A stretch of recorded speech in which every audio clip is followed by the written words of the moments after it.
Right now on the National Weather Desk, the final countdown. NASA's plan to return to the moon gets a major boost as 4 astronauts are scheduled to launch into space tonight. Space weather forecasters are giving an 80% chance of favorable conditions at launch time. Millions of people are in the path of potential severe storms today as parts of Ohio clean up from storms last night. Oh, it was a mess. Had you seen anything like it before? Not this bad, especially not around here. A severe drought leaves the Colorado Lake bone dry. I'm standing on the Two Buttes reservoir bed, and in some years I could be under as much as 20 to 25 feet of water. The risk of wildfires grows in New England, and why April will be a good month for sky watchers. From our nation's capital, this is the National Weather Desk. Good morning and welcome to the National Weather Desk. I'm meteorologist Jordan Evans. NASA's most ambitious mission in decades remains on schedule to launch into space tonight. This morning, the SLS rocket and Orion spacecraft SIT on pad on 39B at the Kennedy Space Center. But later tonight, it's expected to blast into space, taking 4 astronauts on a trip around the moon. NASA hopes the 10-day mission serves as a major step toward returning to the lunar surface. Mike Magnoli is in Cape Canaveral this morning. Our flight systems are ready. The ground systems are ready. Our launch and operations teams are ready. NASA officials are preparing for a test flight. Or you could say that this mission is practice mode for putting man back on the moon. Artemis 2 will load 3 Americans and a Canadian astronaut into the Orion space capsule, and it will journey 250,000 miles to circle the moon and return to Earth. That should take 10 days total. The first step is a successful launch. That means everything on the SLS has got to work. SLS is short for Space Launch System. That's the core stage and 2 side boosters built by Boeing. The SLS stands 17 stories tall, and during liftoff, it'll go through approximately 6 tons of propellant for every second of the ascent. The SLS has experienced problems with hydrogen and helium flow. Back in February, this mission was postponed and they rolled the rocket back because of a helium pressurization issue. If any technical difficulties are discovered, NASA has a 2-hour window in which to fix things and then 6 more days in April to try again. I'm meteorologist Jennifer Collins. Space weather forecasters are giving an 80% chance of favorable conditions at launch time Wednesday evening, with primary concerns being cloud coverage and the potential for high winds in the area. Coming to you from the press site at the Kennedy Space Center, media from all over the world are coming to this area to cover this historic mission, and this is our spot right here, which puts us right up close to the launch pad. Launch Pad 39B dates back to the 60s. It was used during the Apollo program and then for 53 shuttle missions. NASA is proud that it's still being used today, and it can be modified for different rockets as the missions take on different objectives. Circling the moon is a baby step towards a lunar landing and establishing a base on the moon. Then, a trip to Mars. How exciting. The 2-hour window for tonight's launch opens at 6:24 p.m. Eastern Time. You can watch it live on a YouTube channel and we'll live stream from Cape Canaveral for most of the day. Just search for the National Weather Desk. To learn more about the Artemis 2 mission, check out this week's episode of our podcast, Off the Radar. Emily Gracie speaks with a NASA scientist on the Artemis team about the goals of the mission and why returning to the moon matters. While the weather looks good for tonight's launch, that's not the case, however, in the southern plains. The Storm Prediction Center has issued a level 3 out of 5 for severe storms today. Cities with the greatest risk include Wichita, Oklahoma City, Kansas City, and Tulsa have a level 2 out of 5 risk, and those storms could include a few tornadoes, wind gusts up to 75 miles per hour, and hail up to tennis ball size. Storms last night caused some damage in northeast Ohio in and around Cleveland. Kaylee Olivas has more. Oh, it was a mess. Coming down and seeing those 4 trees laying up, there's 3 in the front here. Birch Circle taking a beating during Tuesday night's severe weather. These 2 weren't home at the time as Mother Nature whipped through their neighborhood. Taylor Wright getting a haircut, while Candace Kepler was out shopping at Target. And they made an announcement saying that everybody needed to be escorted to the tornado hall. What was going through your mind once you started to hear the announcement go over? That my daughter is home alone, and I wanted to leave, but they wouldn't let me leave. So I just kept her on FaceTime and tried to see if our neighbors, they came over and grabbed her. So that was good. For 35 minutes, she was trapped inside the store. Good news is everyone is doing okay, just in disbelief that this happened. Had you seen anything like it before? Not this bad, especially not around here. The worst I've seen it over here with trees for sure. Over at Woodbury Elementary, another large trunk ripped out of the ground. And then in Cleveland at West 54th and Cortland, a downed tree and power lines. Despite rain in the forecast, officials in Maine say this time of the year comes with the risk of wildfires. Meteorologist Ryan Munn explains why and talks to experts who have additional prevention advice. The snowpack across the state is disappearing and the ground is drying up. Brush fires will soon become more common, and it's important to know what to do if you see one. If nobody's there, call 911, call your local fire department. When burning outside this time of the year, the thing you need to pay close attention to is dry brush like this. So those really small fuels are the ones that ignite easily and cause our fires to spread. So it's, all the dead stuff, all the leaves, all the small twigs, all the dead branches from last year, weeds, anything tall sort of standing off the ground that dries quickly. As we approach the month of April, chilly nights are still expected on occasion, and if you use a wood stove, there's something very important to keep in mind. They clean out those ashes and they dump them on the edge of their lawn or on the edge of the woods. And those ashes will hold heat and embers for days and could start a fire days later. The temperature, wind, and humidity all play a role in fire danger. Keep this in mind when getting rid of brush in your yard. The biggest thing is always staying with it to make sure it doesn't escape, having a charged garden hose. And then really the biggie is putting water on it and mixing it around when they're done to make sure there's no embers, no hot coals inside of their pile. Late last week, the skies over Western Australia looked eerie and red in an area known as Shark Bay, and some described it as a sci-fi movie after a fictional apocalypse. Meteorologist Noah Hawk explains how this exactly can happen. Well, it's going to come down to a couple different factors. The first one is just how sunlight operates. During the middle of the day, that sun is going to be closest to the Earth, and therefore the shortest wavelengths of light, being those blues, are going to scatter the most easily, allowing us to see a blue sky. But as that sun gets further away from us towards the horizon, whether it's sunrise or sunset, then those wavelengths of light have to travel further throughout our atmosphere, and therefore the longer wavelengths of light, those are going to be those reds and those oranges, are going to dominate instead, allowing us to see those colors during sunset, and even sometimes the sun itself exhibiting those colors. But also they had Tropical Cyclone Narelle come through Western Australia, and that kicked up a lot of iron-rich dust, and that was also very, very red. So combining the longer wavelengths of light with also that dust kicking up allowed them to see a pretty crimson sky, which some might find a little eerie, but I find pretty cool. Yeah, very cool there. All right, today marks the start of April, and it's a good month for sky watchers. Meteorologist Hannah Sheehy tells us what and when we'll see in the night sky later this month.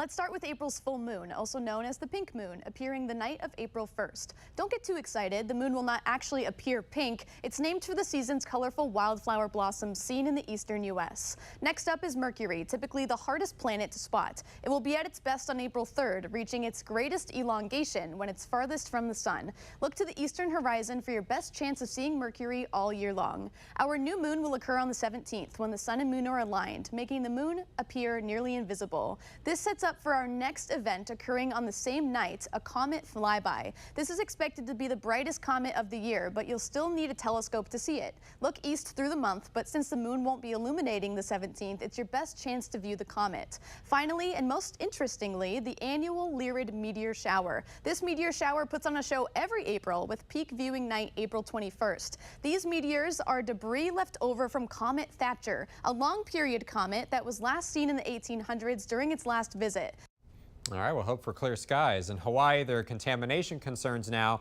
in the wake of recent flooding. 200 tons of debris in Oahu has been moved from the shoreline to a local park. Residents there are worried about contaminants from that debris, especially in areas where kids play.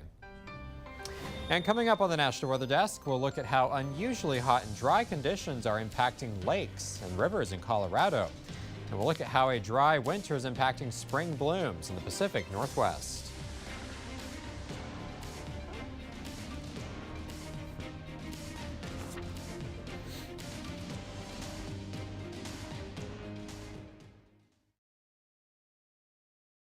I'm meteorologist Charlie Lopresti with Look at the Northeast. It's another day with a wide range in temperatures. Parts of northern New England will stay in the 40s and 50s, while other parts of New England and down through New Jersey and southern New York should show off with temps in the 70s again.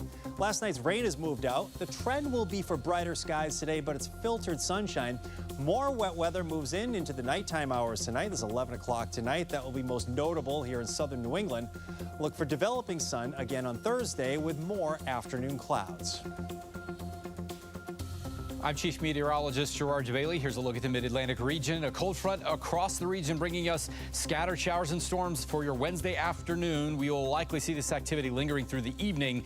And even as the front sort of lingers by, we'll still have that potential for some rain again on Thursday, but lower chances. Now, temperatures are going to be warm again for Wednesday afternoon. 70s in the mountains, 80s elsewhere, and we'll still be seeing some of that warmer air nearby, but could get stuck in the 60s and 50s off to the northeast.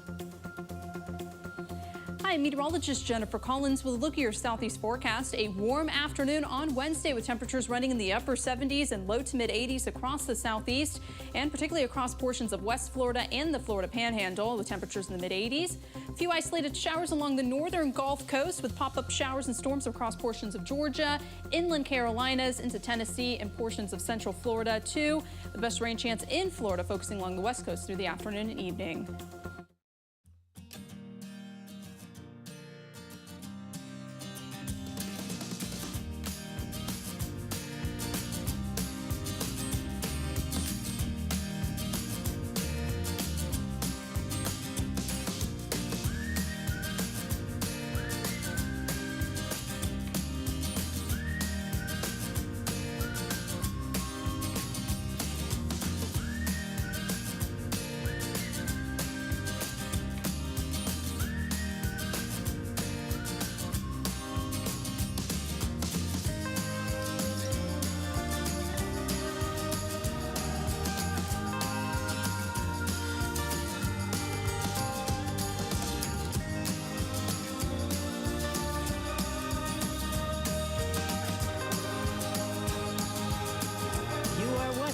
The National Weather Desk. Severe drought conditions have left a reservoir in southeastern Colorado bone dry. It used to attract boaters and fishermen, but that changed due to the Colorado's record warmth and dry conditions. Brett Forrest explains. This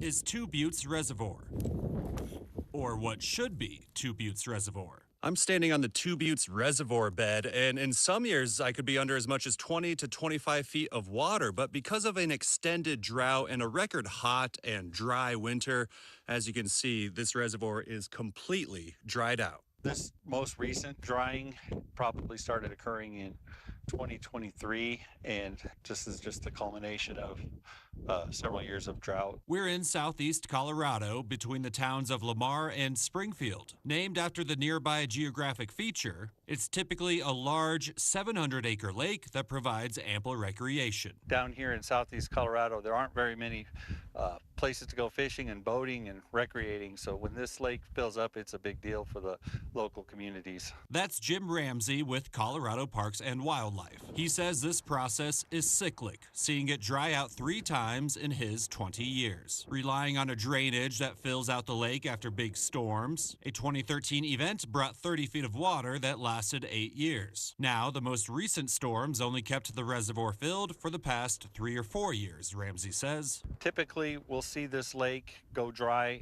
When it does happen, goes dry in the fall or winter months.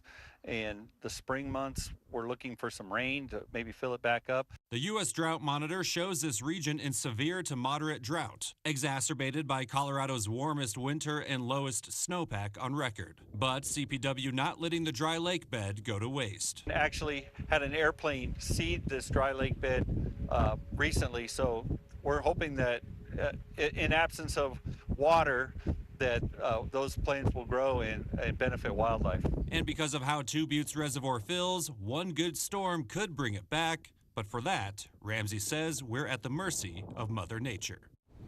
Signs of spring are starting to show in Green Bay. That means ice is shrinking on local lakes. Eric Peterson has more. When it comes to the most recent season on the ice, Smokies on the Bay bait shop owner Jeff Tilkins says the campaign on the waters of Green Bay started early. We had the really cold winter, which ice fishing was really good, and so the bay created a lot of ice, 2-3 feet thick. And then we had that major snowstorm, and so that put a damper on everything too. It closed down the ramps, it caused more freezing in the bay, and that screwed things up a lot for the fishermen. Tilkins says the 2 feet of snow the Green Bay area received was needed. You think as much snow as we got in the lower, in Green Bay, that the bay would be up. The bay's down probably another foot. The U.S. Army Corps of Engineers tracks water levels across the Great Lakes. Its information indicates Lake Michigan is down about 7 inches from the long-term monthly average for March. We wanted to see what was going on at the mouth of the river, see if any walleyes are in yet. Ron Romandine and his family checked out the Green Bay Metro boat launch Monday morning. We have murky conditions right now with the water, especially with all the runoff, and there's always that ice you don't see. Meanwhile, Jeff Tilkins says these ice piles may soon be gone. With the warmer weather, it should dissipate that ice flow, and you should be okay, but always take caution. Talk to a local bait guy, call a guide before you venture out there.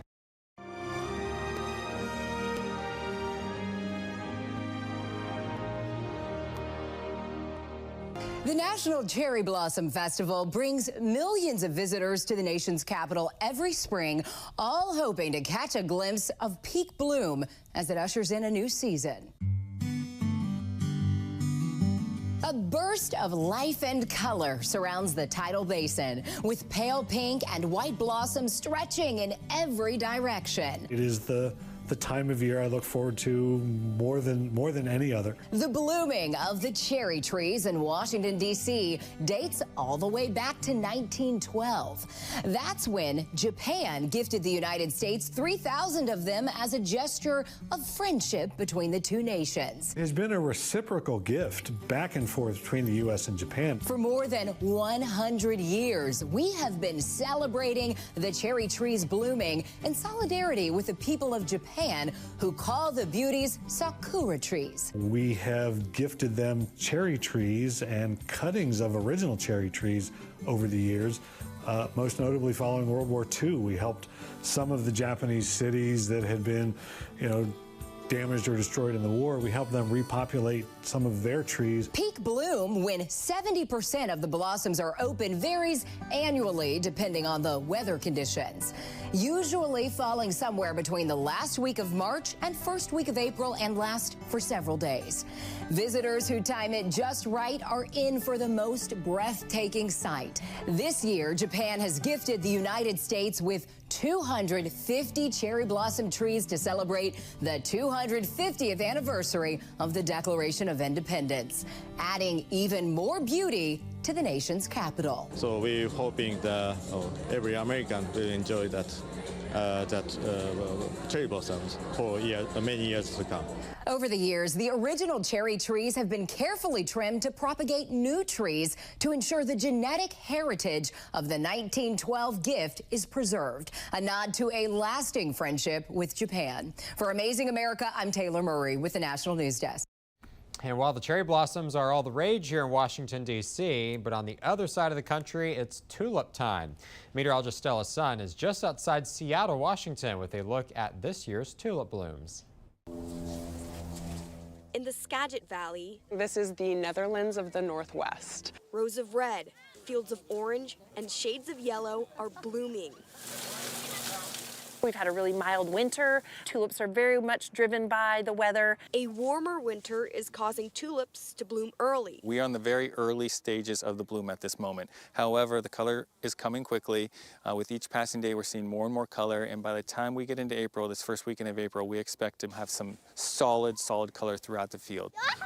The Skagit Valley Tulip Festival always begins April 1st and continues through April 30th. But this year, all 4 farms a part of the festival open the fields in late March. Those people that really wait for the middle of April bump that up a week at least. Now is a beautiful time to come. Tulip farmers say they plant different varieties to stagger when the flowers reach peak bloom. but Mother Nature is ultimately in control. The next 3 weekends are probably going to be our busiest. If you wait towards the end of the month, we might be running out of tulips in bloom. We'll see. Last year, nearly 500,000 visitors came to see the fields of flowers. That's $55 million of revenue that's generated, which is incredible for our small community here. It means a great deal to local hoteliers, our small businesses, restaurants. And time now for a short break, but first we soar over central Arizona.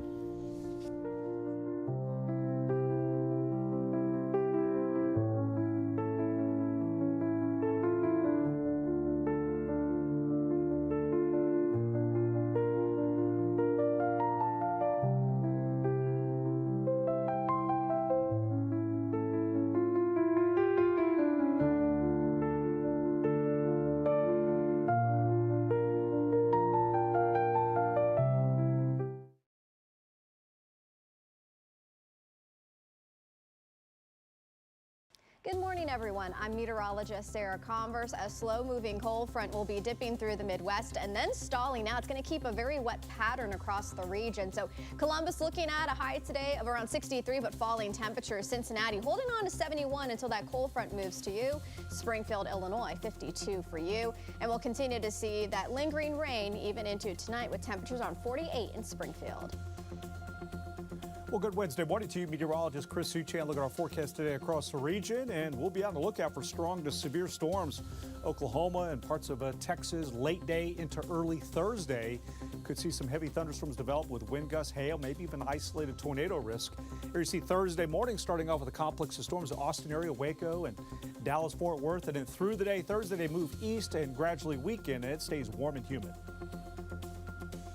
Well, hi there, everybody, and happy Wednesday morning. Happy 1st of April, too. I'm meteorologist Shannon O'Donnell. A big storm coming through the Pacific Northwest to kick off the month. It will be much cooler and breezy today in Seattle and Portland. Temperatures hugging 50, which is definitely on the cool side of normal. Phoenix cooling back down into the 80s. Big complex of rain and mountain snow moving through the Wasatch and the Rockies outside of Denver today as well. And that's the scene from here.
You are watching the National Weather Desk.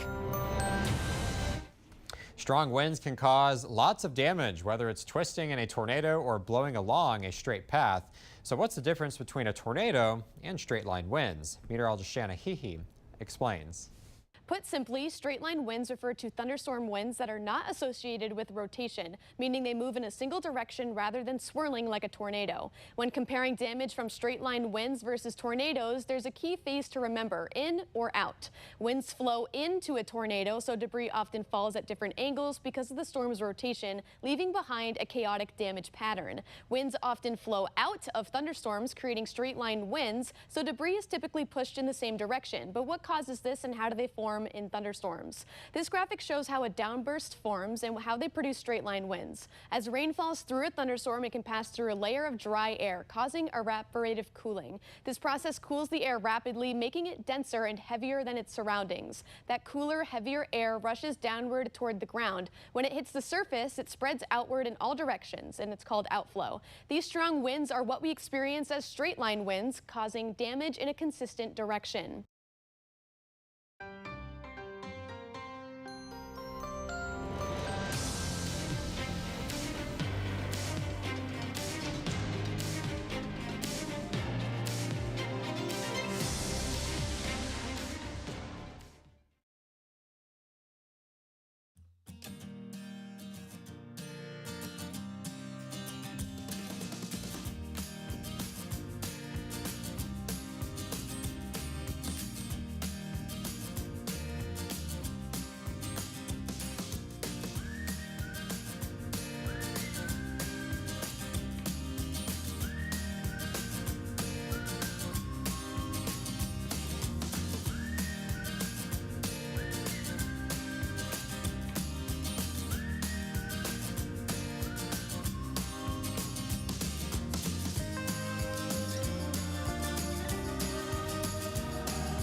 Thank you so much for joining us. I'm meteorologist Jordan Evans. Make it a great day. I'll see you back here tomorrow.